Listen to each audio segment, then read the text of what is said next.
I never thought I would find myself in this position, staring blankly at the screen of my phone, heart pounding, as the realization of betrayal sunk in like a lead weight in my stomach. The message was innocuous enough at first, just a casual exchange between friends.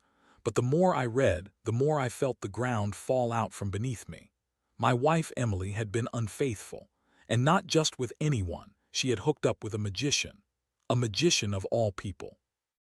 I had always prided myself on being a good husband. I worked hard, provided for our family, and made sure Emily felt loved and appreciated. We had built a life together, one filled with laughter, shared dreams, and countless memories. Yet here I was, grappling with the suffocating weight of betrayal, feeling like a fool for not seeing it sooner. The moment of discovery was etched in my memory like a cruel trick played on me. I had come home early from work that day, excited to surprise Emily with her favorite dinner. Instead, I found her phone on the kitchen counter, buzzing with notifications that would change everything. When I picked it up, the screen lit up with a message from someone named the Great Marco. My heart sank as I clicked on the conversation. The messages were flirtatious, full of inside jokes and playful banter that felt foreign to me. How could she do this? How could she betray me with someone who made a living off illusions? The irony was not lost on me. I had watched Marco perform a few times at local events. His tricks were impressive, but they were just that, tricks. The thought of my wife falling for his charm, his sleight of hand, made my blood boil. I felt a whirlwind of emotions, anger, confusion, and a deep sense of loss. I had trusted Emily implicitly, and now that trust lay shattered at my feet. The image of her laughing with Marco, her eyes sparkling with delight, clawed at my insides. I couldn't shake the feeling that I had been living in a carefully crafted illusion myself. For days, I went through the motions of my life, but I was a ghost in my own home. I watched Emily, her laughter ringing out like a cruel reminder of what I had lost. She seemed blissfully unaware of the storm brewing inside me. I studied her, looking for signs, clues that would explain how things had spiraled so far out of control. Was she different? Did she seem more distant, or was it just my paranoia taking root? I began to replay our conversations, looking for hidden meanings. I could recall a night when she had mentioned going to a magic show with her friends. At the time, I thought nothing of it, just a fun night out. But now, it felt like a betrayal wrapped in a shiny package. The pieces of the puzzle began to fit together, forming a picture I wished I could unsee. With each passing day, my heart hardened. I was no longer the loving husband. I was a man consumed by a burning desire for answers and, eventually, revenge. I needed to know everything. I needed to confront the truth, not just for my peace of mind, but to reclaim my dignity. As I sat alone in the dim light of our living room, I made a promise to myself. I would find a way to confront Emily about her infidelity, but I wouldn't go in blind. I would gather evidence, piece together the fragments of their affair, and, if necessary, I would make her feel the weight of her actions.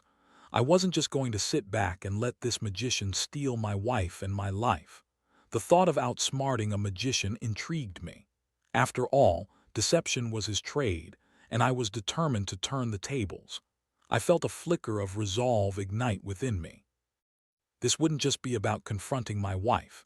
It would be about reclaiming my power, about showing both her and that smug magician that I wasn't the fool they thought I was. I took a deep breath, steeling myself for what lay ahead. I was about to embark on a journey of investigation and confrontation, but I wouldn't be the one disappearing. The days following my discovery felt like a blur, each moment stretching into eternity as I wrestled with my emotions.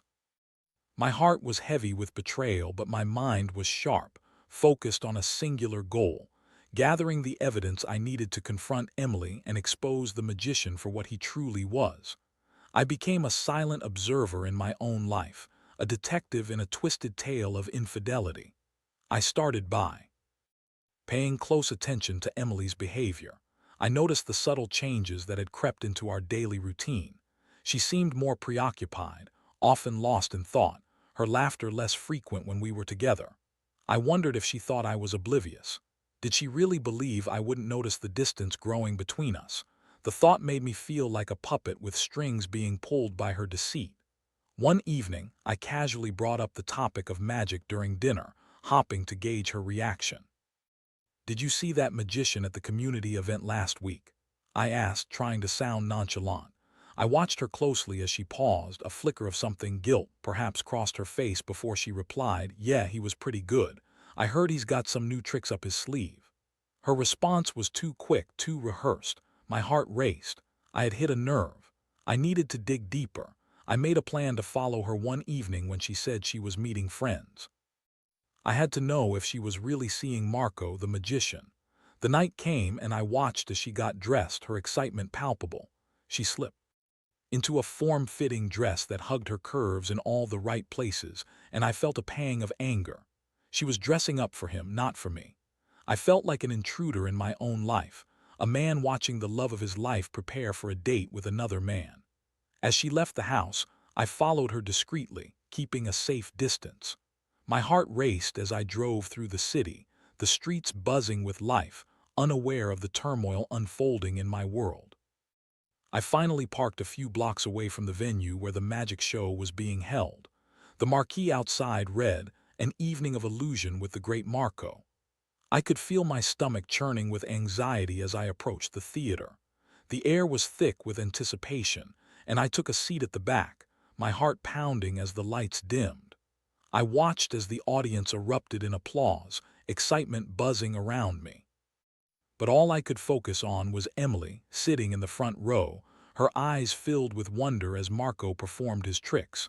I clenched my fists, trying to suppress the anger bubbling inside me. Each time Marco smiled at her, I felt my blood boil. He was charming, confident, and completely oblivious to the chaos he was causing in my life. The tricks he performed were elaborate, and I couldn't help but admire his skill, even as I despised him for what he was doing to my marriage. As the show progressed, I took mental notes of his tricks. I observed his sleight of hand, his misdirection techniques, and the way he captivated the audience with his charisma. I realized that I could learn a lot from him, not just about magic but about deception. If I was going to confront both him and Emily, I needed to outsmart them at their own game. After the show, I followed them as they left the theater. My heart raced as I witnessed them laughing together, sharing an intimate moment that felt like a dagger to my heart. They walked to a nearby bar, where I watched from a distance as they shared drinks and leaned in close, their chemistry undeniable. I felt like a voyeur, powerless and filled with rage as I watched my wife flirt with another man. But I couldn't act on impulse. I had to stay calm and collected. I took a deep breath and retreated to my car, my mind racing with thoughts. I now had confirmation of their affair, but I needed more than just a few stolen glances and whispers. I needed to expose the truth to Emily, to make her understand the pain she had caused me. Over the next few days, I continued my surveillance.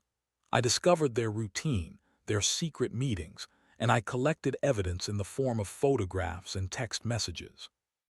Each piece of information fueled my anger, but it also sharpened my resolve. I was no longer just the betrayed husband. I was the architect of my own revenge. I began to devise a plan, one that would not only confront Emily but would also expose Marco for the fraud he was. I wanted to show them both that magic wasn't just about tricks and illusions.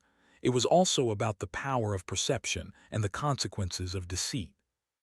As I sat in my car one evening, reviewing the evidence I had gathered, I felt a sense of clarity wash over me. I was no longer a victim. I was a man with a purpose. I would confront Emily and Marco, but I would do it on my terms. I would turn their tricks against them, making sure they understood the price of their betrayal. The stage was set, and I was ready to play my part. All I needed was the right moment to execute my plan. The day of reckoning arrived sooner than I expected. I had gathered enough evidence to confront Emily and Marco, and the anticipation of the impending confrontation sent a mix of adrenaline and dread coursing through me. I could feel the weight of the truth pressing down on my chest, and I knew that there was no turning back now. I decided to confront Emily at home, where I could control the environment.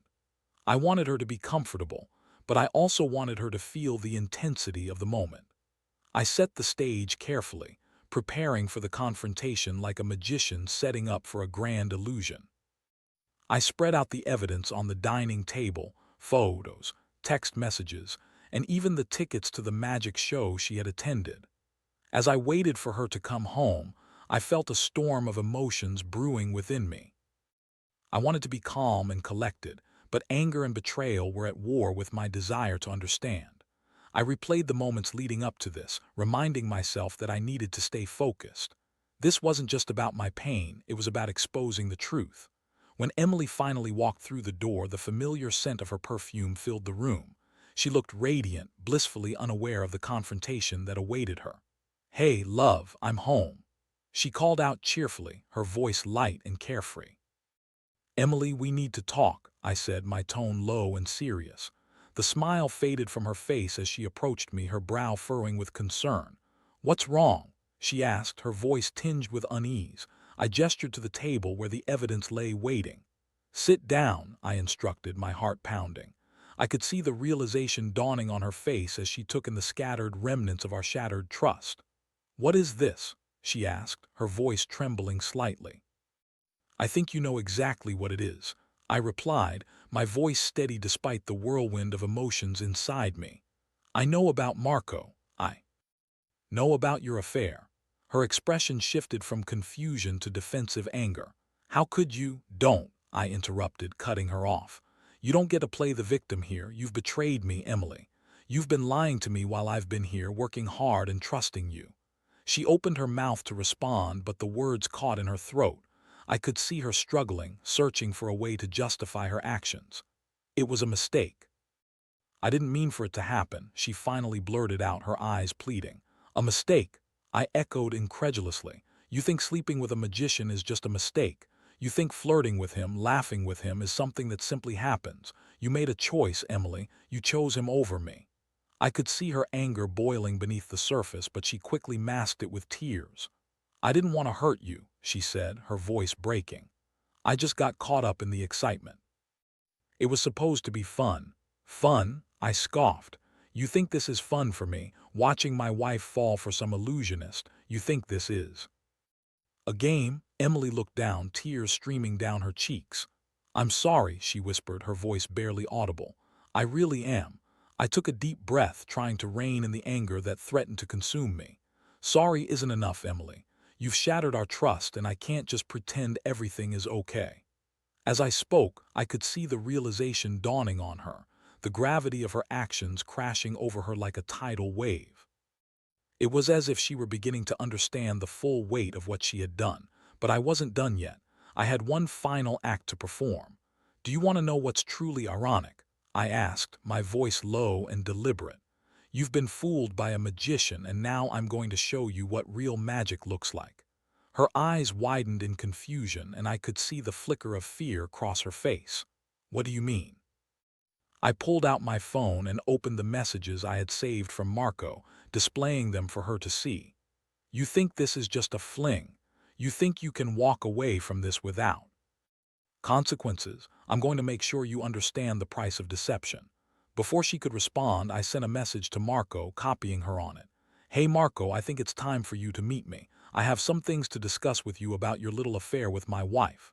I hit send, watching as the message disappeared into the ether, the tension in the air thickening. Emily stared at me, her expression a mix of shock and horror. "You can't do this," she pleaded, desperation creeping into her voice. "Oh, but I can," I replied, my voice steady. "You wanted to play with fire, Emily. Now you're going to get burned." The realization that Marco would soon be involved sent a jolt of anxiety through her.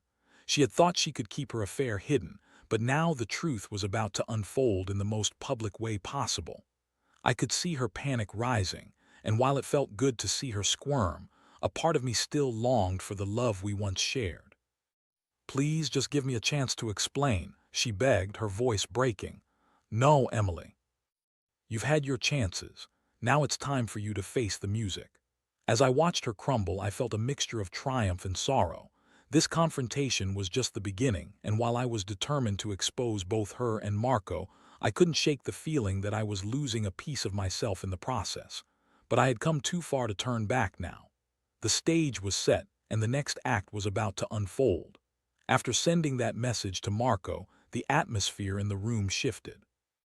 Emily's face drained of color, and I could see the fear in her eyes. But beneath that fear lay a simmering rage, and I knew I had to be careful. While I was determined to confront both her and Marco, I needed to stay a step ahead of them. I couldn't let emotions cloud my judgment. I had to plan my revenge meticulously, like a magician crafting the perfect illusion. I spent the next few days plotting my strategy, drawing from the very tricks that Marco had used to win Emily over. I began to see the parallels between magic and my situation. Both were about deception, misdirection, and the careful manipulation of perception. If I wanted to expose Marco and teach Emily a lesson, I would need to use his tricks against him. First, I needed to gather more information about Marco. I researched his background, his performances, and any vulnerabilities I could exploit. I discovered that he often performed at local events and had a following that adored him. People were captivated by his charm and charisma, and I realized that I needed to use that to my advantage. I decided to stage a public confrontation, one that would not only expose Marco, but also humiliate him in front of his audience. I envisioned a scenario where I could confront them during one of his shows, a place where the truth would be laid bare in front of an audience that adored him.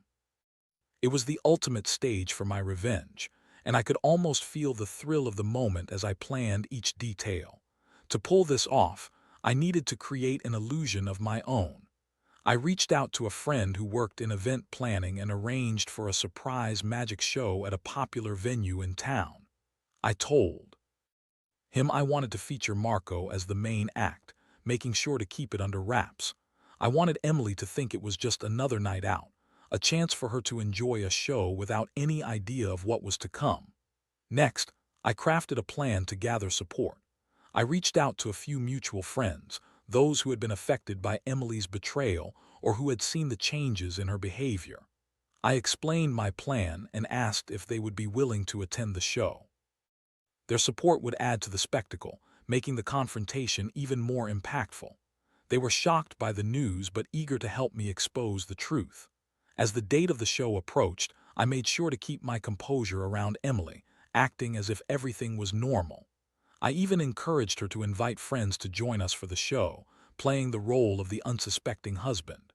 Inside, however, I was a whirlwind of emotions, anxiety, anger, and anticipation all swirling together. The day of the performance arrived, and I felt a mix of excitement and dread. I had rehearsed my lines in my head, visualizing the moment when I would confront them both. I arrived at the venue early, ensuring everything was set up as planned. The stage was adorned with colorful lights and the audience buzzed with anticipation.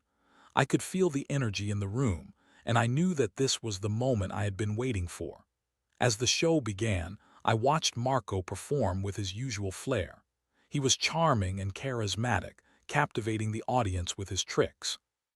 I felt a mix of admiration and disgust as I watched him play the crowd, completely unaware of the storm brewing just beneath the surface. Emily sat in the front row, her eyes glued to Marco as he executed his tricks flawlessly. She laughed and applauded, completely absorbed in the illusion he was creating. I felt a pang of bitterness at the sight. This was the man who had taken my wife from me, and I was determined to make sure she understood the truth. As the show progressed, I waited for the perfect moment to strike. I knew Marco would build up to a grand finale, a trick that would leave the audience in awe. It was the perfect opportunity for me to step in and reveal the deception. I had thought this through meticulously, and I was ready to execute my plan. Finally, Marco announced his final trick, a grand illusion that involved audience participation. He called for a volunteer, and I knew this was my moment. I stood up, heart racing, and made my way to the stage. The audience gasped in surprise, and I could see the confusion on Marco's face as he recognized me. "Ladies and gentlemen," I said, my voice steady and clear, "I have a little trick of my own." The audience fell silent, and I could feel the weight of their attention on me. I turned to Marco, who was trying to regain his composure. "You've been performing illusions for this crowd, Marco," I continued, but I think it's time to reveal the biggest illusion of all, your relationship with my wife." Gasps echoed through the crowd, and I could see Emily's face pale as realization dawned on her.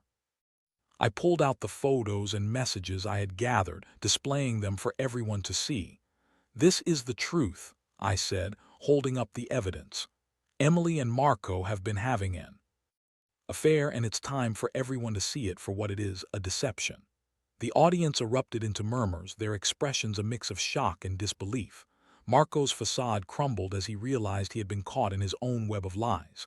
I could see the panic in his eyes, and for a moment I felt a surge of satisfaction. But I wasn't done yet. I turned to Emily, who sat frozen in shock. "You wanted excitement, didn't you? You wanted the thrill of the unexpected. Well, here's your reality. You've been living in an illusion, and now it's time to face the truth." The tension in the room was palpable, and I could feel the eyes of the audience on us, waiting for the next act in this twisted show. I had turned the tables, and now it was time for both Emily and Marco to experience the consequences of their choices. As the audience sat in stunned silence, I knew I had successfully executed my plan. The magician had been outsmarted, his tricks turned against him. But as I stood there, I also felt a weight settle on my heart. This was my revenge, but at what cost? The moment hung in the air, heavy with tension as the audience absorbed the shocking revelation. I could feel their gazes piercing into me, some with sympathy, others with a morbid curiosity. I had executed my plan, but the reality of the situation began to sink in, and I felt a mix of triumph and dread. The magician had been outsmarted, but now I was left to confront the fallout. Marco stood frozen on stage, his confident demeanor shattered. The applause that had once greeted him now morphed into a chorus of whispers and gasps. I could see the color drain from his face as he processed the situation. This was a man who thrived on illusion, and now he was exposed, stripped of his charm and charisma. I had turned his tricks against him, but I didn't feel the satisfaction I had anticipated. Emily finally broke her silence, her voice trembling as she looked at me, desperation etched across her face. "I didn't mean for it to happen," she cried, tears streaming down her cheeks. "I thought it was just fun. I didn't think you would find out like this." "Fun?" I echoed, incredulous. "You think this is fun? You've shattered our marriage for a few moments of thrill. You chose him over me. You chose deception over honesty." The audience was rapt, caught in the drama unfolding before them. I could feel their energy shifting from shock to sympathy as they witnessed Emily's breakdown. I had wanted to expose the truth, but I hadn't anticipated how deeply it would cut. "Please, let's talk about this later," Emily pleaded, her voice cracking. "I never wanted to hurt you. I was just trying to escape. I thought it was harmless." "Harmless?" I shook my head, my anger boiling beneath the surface. "You think betrayal is harmless. You think lying to your husband is just a game. You've made a choice, Emily, and now we're all living with the consequences." Marco finally found his voice, attempting to regain control of the situation. "This isn't the way to handle this," he said, trying to project authority despite the sweat glistening on his forehead. "You don't need to make a scene. Let's talk this out like adults." "Talk?" I scoffed. "You're the last person I want to talk to. You've been playing with my life like it's a magic trick, and now you're caught in your own illusion. This isn't just between you and me, Marco. This is about Emily, too. She's the one who betrayed me, and you're the one who took advantage of that." I turned back to Emily, my heart aching at the sight of her tears. "You've been living in a fantasy, and I'm done being your fool. I deserve better than this. We both do." The audience shifted uncomfortably, some murmuring their support for me while others looked on with pity for Emily. I felt the weight of their judgment, and it only fueled my resolve. I had come too far to back down now.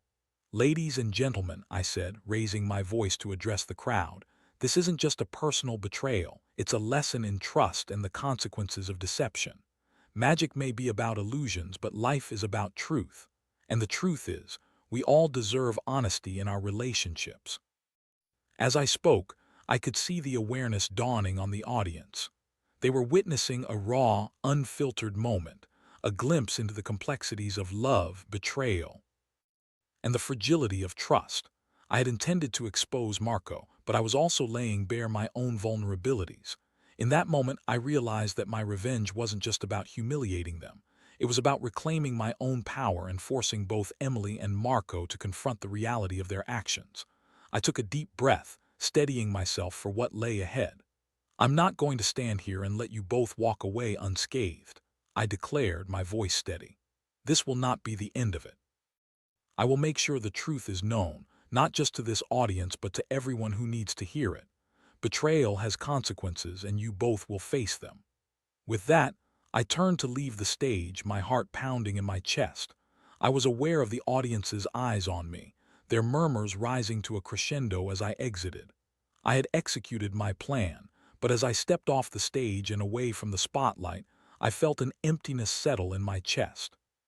In the chaos of the moment, I had exposed both Emily and Marco, but I also felt the weight of my own actions.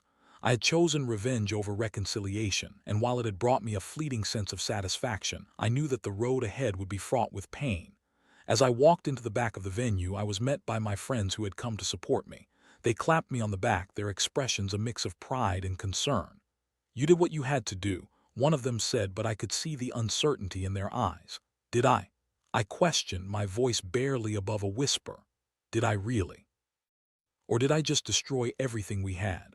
I needed to process what had just happened. The adrenaline was fading, leaving behind a hollow ache where my heart had once been. I had turned the tables, but at what cost? I had exposed the lies, but I still felt lost in the aftermath. As I stepped outside into the cool night air, I took a deep breath, trying to clear my mind. I had won the battle, but the war within myself was just beginning. I didn't know what the future held, but I knew that I had to confront the emotional fallout of my actions. Revenge had its price, and now it was time to pay it. The cool night air felt refreshing on my skin, but it did little to quell the turmoil raging inside me. I had just exposed the affair in front of an audience, and while the rush of adrenaline had been intoxicating, the reality of what I had done began to settle in. I stood outside the venue, my heart racing, as I watched people filter out, their expressions a mixture of shock and sympathy. I had turned my life into a spectacle, and I wasn't sure how to feel about it. As I leaned against my car, I replayed the events of the night in my mind. I had confronted Emily and Marco, laid bare their deception, and forced them to face the consequences of their choices. But in doing so, I had also exposed myself, my pain, my vulnerability, and my anger. Revenge had been my weapon, yet it had come at the cost of my dignity and the remnants of my marriage. I took a deep breath, trying to steady my thoughts. I had wanted to reclaim my power, to show Emily and Marco that I wouldn't be a victim.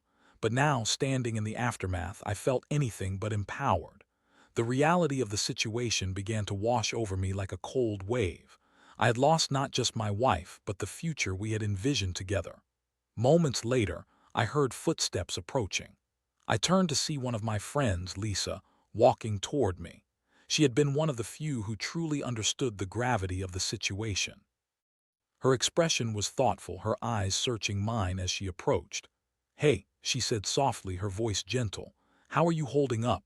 "Honestly," I sighed, running a hand through my hair. "I don't know. I thought exposing them would make me feel better, but now I just feel empty."